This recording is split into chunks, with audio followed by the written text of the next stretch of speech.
Day 11 of my 40 days of truth. So today was, I guess it was eventful, but every Saturday for the last 4 or 5 weeks, minus last Saturday because I was hurting from the gym, I have sort of taken what I like to call a Terry Appreciation Day. It's a day where I do things in appreciation of myself, my body. I try to take care of myself. So I usually wake up, I do my thing with the dogs, take them out, feed them. And then I go to kickboxing class. And then I go to the hairdresser and I have a conversation with my hairdresser, who is a devout Christian. And then I come home and I have some me time with the pups. My roommate usually goes to a band practice, bagpipe band, in Ontario. So I have the apartment to myself until he gets back. And today at kickboxing was it was a really on day. All my kicks were really good, and there was a lot of strength behind my punching. And the teacher was really enthusiastic about potentially taking me on as a personal student to actually box, which is really exciting for me. I really like hearing when people have a lot of faith in my abilities. And it got me thinking because during the time that I was getting my hair done, after the class, I got a message from a friend at this band practice because I've been playing bagpipes for it's close to 18 years now. It'll be 18 years in September. But this past, since pretty much April of 2017, I've taken a backseat from piping, and I haven't really played all that much. I haven't practiced either because the pipe band scene is one that's very politicized, and it's very, it can be very toxic. There are a lot of drinkers, and there are a lot of really strong personalities, a lot of ego, and things tend to clash. And I've never been a competitive person when it comes to piping, because I've just always done it for myself. So he was trying to recruit me to come to this band practice, to come in and join them, because they know that I'm a good piper. And I say this with humility. I know that I'm a good piper. Even now, without the practice, I could probably wipe the floor with a few people. And I know that being humble is good, but you also have to be able to acknowledge when you're good at something. Hey, this is my video, guys. You have to be able to acknowledge when you're good at something, and you have to revel in your talent. And I'm sort of learning that over time. And it's been a long time because I've always had a lot of insecurities with regards to art and how I express myself. Is my art good? Is it good enough? Am I doing it justice? And that came from a place of wanting to be the best possible version of whatever I was doing, because I thought that if I was bad at it, then there would be some sort of ammunition against other people like me doing that thing. This dog is sniffing my face. Yes, I smell good. Okay. So I ended up being good because of my ability to sit down and practice. And it was the same with piano, and it was the same with guitar. I taught myself how to play guitar. And it was the same with steel drums when I was in elementary. I was in a steel drum band that was more advanced because I wanted to be in the advanced one so badly that I made myself good. I was like, I need to be the best. I need to be the best. And that competitive spirit, I feel like it's not gone. It's just sort of muted.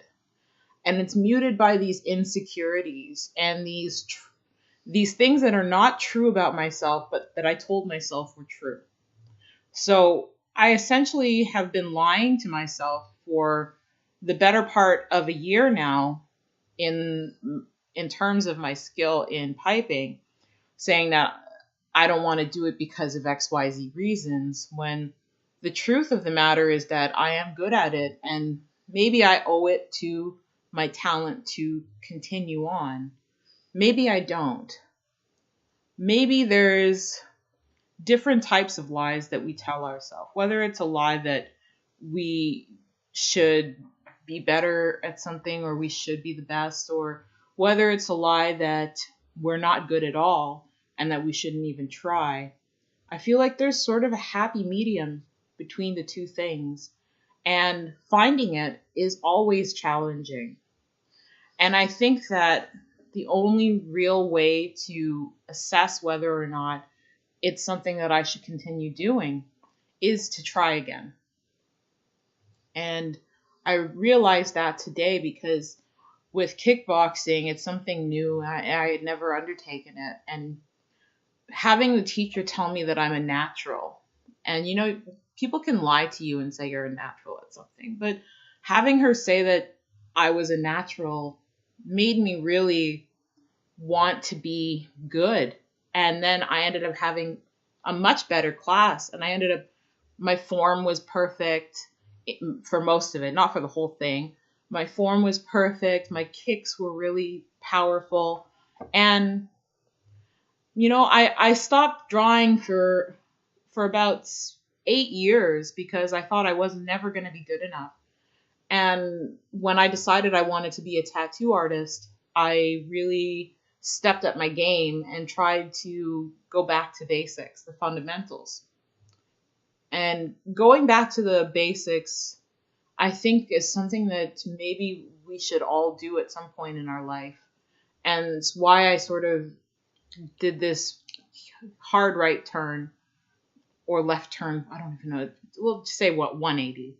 A hard 180 from my atheism to the pursuit of truth in God, in religion, because there has to be something there. If something can be as powerful, and if this book and the words in this book, or these books, considering the Old and New Testament, or if it's the Quran, or if it's the Torah, if there has to be a modicum of truth in these texts that keep people engaged with them over time. And the longevity of these works lead me to believe that there's something to be learned in them. And, I think that there's a way that you can be religious and be as a fact-based, science-based person, because science is not food for the soul.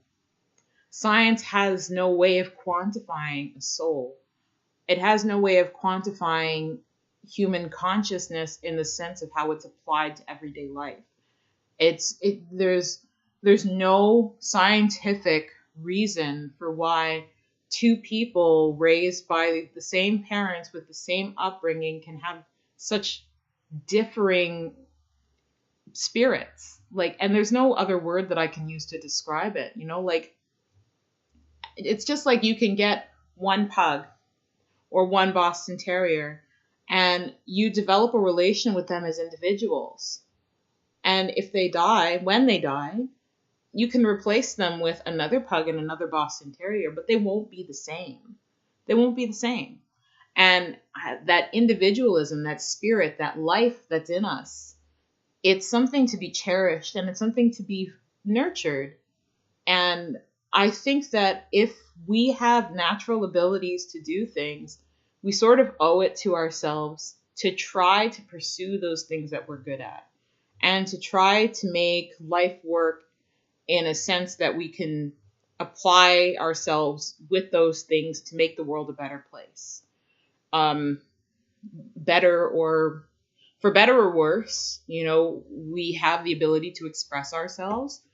And some people can do it with words. Some people can do it with their jobs. Some people can do it with their voices, with playing a musical instrument. Um, Others can do it with acts of altruism. And we all have this part of ourselves that's like empty and needs to be filled with something, and that emptiness craves meaning.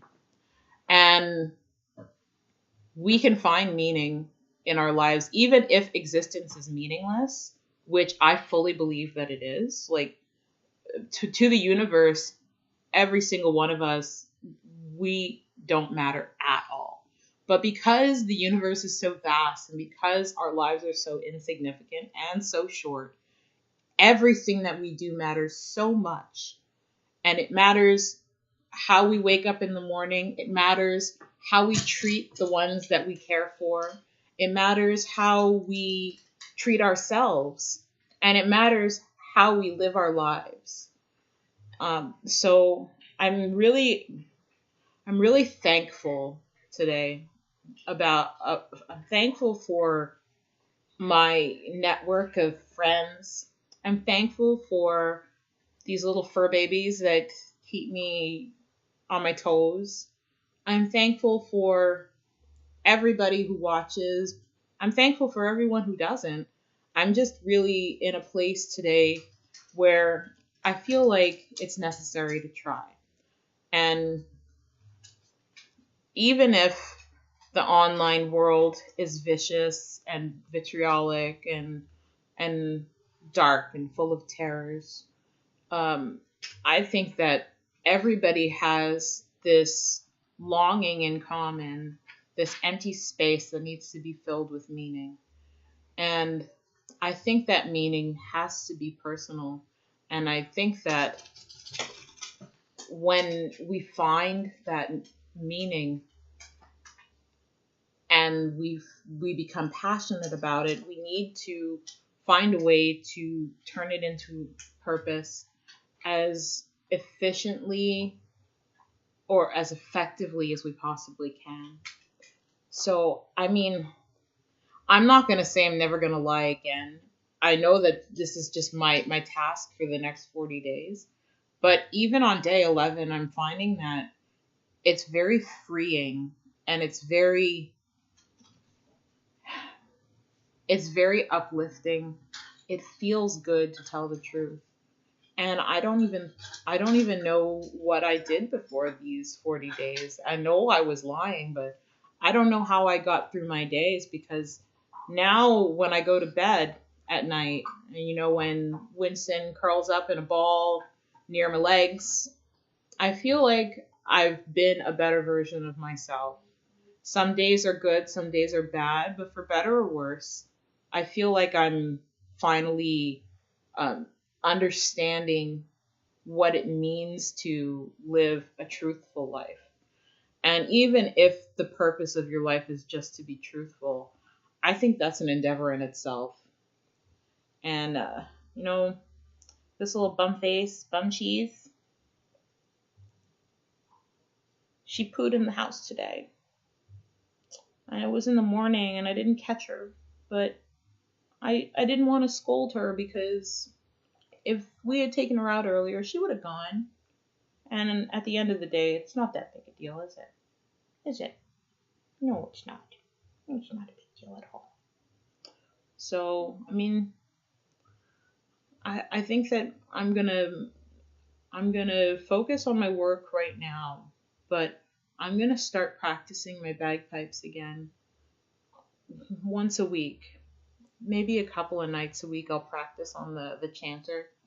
And I'm gonna try to find that competitive spirit to compete with myself, not others, but to have the memory of being such a good player. I know it's going to be difficult at first, and it was when I restarted drawing, it was when I restarted piano, and it will be when I restart the piano again, because it's just collecting dust in my room. But I think that there's truth in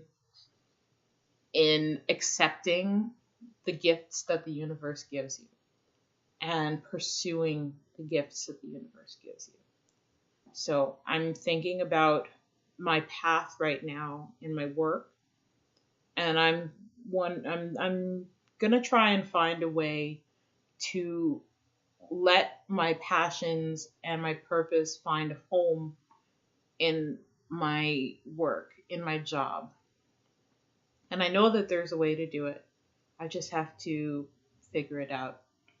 Uh, I'm like I said again, it was a very good day today. I talked about God with my hairdresser because she always has good things to say to me. I told her what the priest said, and she's probably one of the nicest humans I've ever encountered.